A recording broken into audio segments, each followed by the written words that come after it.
Well, folks, if you've seen the short or you've seen my TikTok, you know what's coming. I went and saw Nefarious earlier tonight, 27th April. If you have a way to go see it, go see it. I mean, I joke with my little brother, you want a way to make Americans see a movie, tell them not to. Tell them it's horrible. Make every critic agree it's horrible while the audience is scoring it high. But there's a reason they're trying to not get it seen. It exactly shows the being that Hollywood sold their souls to. Now, there will be spoilers, but I'm only going to talk a little bit about the trailer, so you can see this online now without going to see it. And you probably have, especially if you're on TikTok. Premise is you have an inmate in the Oklahoma penitentiary system scheduled for execution. It's the day of, and there's been a stay issued because there's a possibility the inmate is mentally incompetent, insane, and therefore ineligible to be executed. So they call in a shrink, who's an atheist, of course, and the entire movie is their interaction. Now, here's where, spoiler warning, I'll give you a couple of seconds. I will tell you, it is put out by, the biggest name involved is a man who's been involved in Unclaimed, I think it was called, it may have been Unplanned, God's Not Dead 1 and 2. Small movie studio, so it is not a Hollywood production. It's similar to The Left Behind, although that was done through Fathom Events. This was just released. But it's not playing anywhere because the critics bombed it so hard, movie theaters don't want it. But they're still selling tickets, and it'll hit DVD. I really hope Hollywoke doesn't find a way to kill this DVD. We've had long enough. Beware, ahead there be spoilers. Click off now if you plan to see it. Come back to this. Movie starts off with the initial psychiatrist assigned to evaluate the inmate killing himself.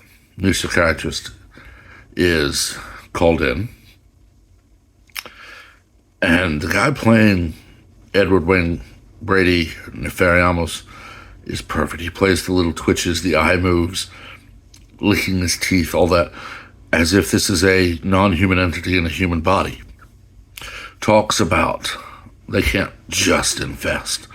They have to egg their way in. Little things. He mentions the Ouija board. All of it. Then admits, yeah, I make him do stuff that'll make him hurt later. Knows things about the new psychiatrist that an inmate should not know. At one point says, we are Legion, or I am Legion for we are many. When he gives the psychiatrist his name, Nefarious, he says names have power, but he only ever calls Jesus the carpenter. Won't use Jesus' name. Now they go through this, and he's rattling off things that someone who's crazy shouldn't know. 40 million slaves on the earth today, half of them sex slaves, and 40 million is far more than Rome ever had, even at their height. And he says that. Talks about, we desensitized you, your movies, your television, your music. You have professional athletes making $30 million a year, decrying the racism in the world while wearing sneakers made in a third world country sweatshop. And it just goes on and on in this vein for a good while. He does tell James, the shrink, that before the day's over, he'll commit 3 murders. A very tongue-in-cheek reference to before the cock crows, you will deny me 3 times. The first, and this is classic fallen angel tactics, he starts talking about James' mother, who had been on life support, and James pulled the plug. Well, the demon says that was the wrong choice because, of course, the demon knows that the mother probably would have recovered, very likely would have recovered, but she was worth $3.6 million, and James was the sole heir. That's number one. Number two, as James is about to leave, or just walk out, he asks about James' girlfriend. Tells James that he could walk out and be a father. But as soon as James does get to the phone and calls the women's health clinic, finds out his girlfriend's already gone through with it and is in recovery. And just before that, the demon stands, arms spread, a 5 countdown, knowing the moment the baby's life ended.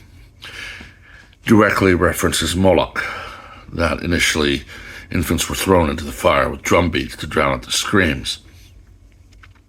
And then later, a large altar of Moloch with his hands out holding 2 bronze dishes with fires kept under them to keep them hot. It'd throw the baby onto him and it would flinch from the hot metal and roll willingly into the fire. But now the priests wear medical scrubs. And the sacrifice happens in the womb so you don't hear the scream. If that's not a reference to the so-called doctor who actually said on Twitter, the baby can't scream because I transect the vocal cords first. Literally admitting it's a baby and it is in pain, but she just doesn't allow it. And then knows exactly the moment. James comes back in. Who are you to judge me? It's my life. I can live it any way I want. And he rejoices in that. Now, when the priest comes in, Edward, or Nefarious, jumps up, backs away. Are you here to torment me before the appointed hour? Direct reference to Mark 5 and Luke 8, with Legion encountering Jesus. But of course, the priest is a direct kind of representation of the Vatican today.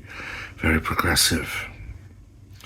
We've moved beyond all that. We're at a higher state of consciousness. And the demon literally looks at the priest. I like you, priest. The baby was murdered too. Now, of course, we do get some conversation with Edward. And Edward is stuttering and in pain and scared out of his mind. Because he knows exactly what Nefarious has made him do. At one point, while James is not in the room, a guard walks in to get the order for his last meal. And he orders a double bacon cheeseburger with fries and a chocolate shake.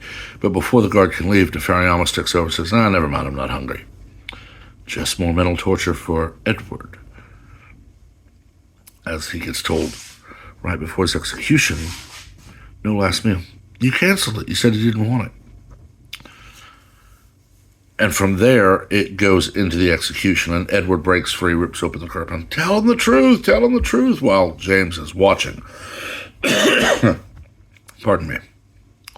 And as soon as Edward dies, James hears Nefarious in his head. Jumps up, grabs an off-duty cop's gun. They shouldn't have let the cop in the room with the gun. I have worked in a jail. That should not have happened in any penitentiary system. And he's pointing at people, all of a sudden puts it right here. And right before he pulls, you hear him say, very quietly, God save me. Then you hear click, click, click. From there, it goes forward for a year. And he's on Glenn Beck's TV show or podcast or whatever.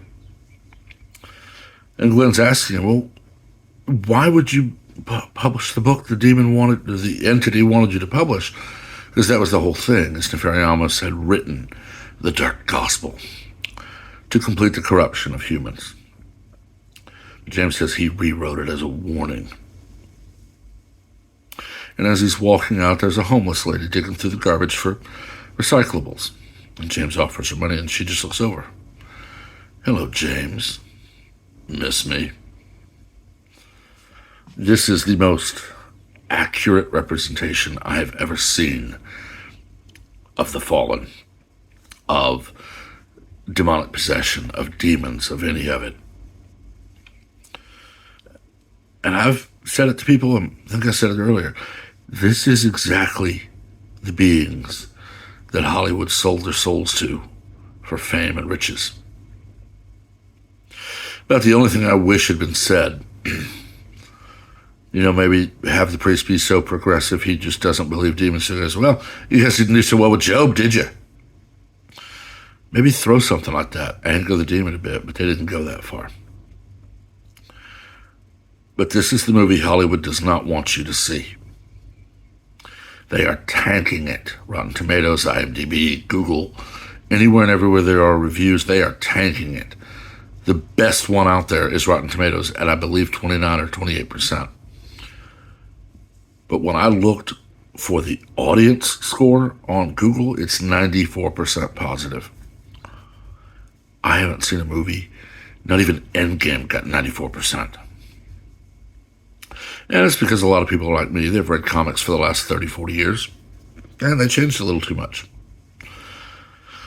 I could be wrong in that. I haven't looked at Endgame's numbers since it came out, but I would highly recommend this one. And you know from watching me, I don't go see movies. I mean, I haven't had a beer in a week. And it's only minimally because Anheuser-Busch, who owns Bud Light, also owns Miller, my preferred American Pale. It's also because it's incredibly bad for me, all that yeast and sugar. It's just packing on the pounds. It's just killing me. And I don't want that. Yeah, I make homemade pizza, or we do steak, or like real good burgers. I'll get a 6-pack of Killian's Irish Red, or I'll find somewhere that has Wexford's Irish Ale. Something that is still owned by a tiny little brewery in Ireland. Maybe. But in this case, I would say go see it. If you're in DFW, I know Grapevine Mills Mall, and I think Ridgemar, and I think the Studio Movie Grill in Dallas still have showings. I know the theater I went to tonight was the last night. But there are some theaters that are showing it.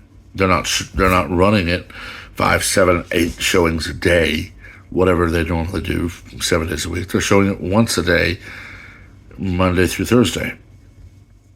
But I would highly recommend it. If you're not able to see it in theaters, catch it on DVD. Because this is quite literally the hell's admission. I mean, he talks about, like I said, desensitization. We desensitized you, your movies, your music, your TV. And they have. Sex, violence, drugs, everywhere. I haven't had a TV provider in almost a year, and I don't miss it.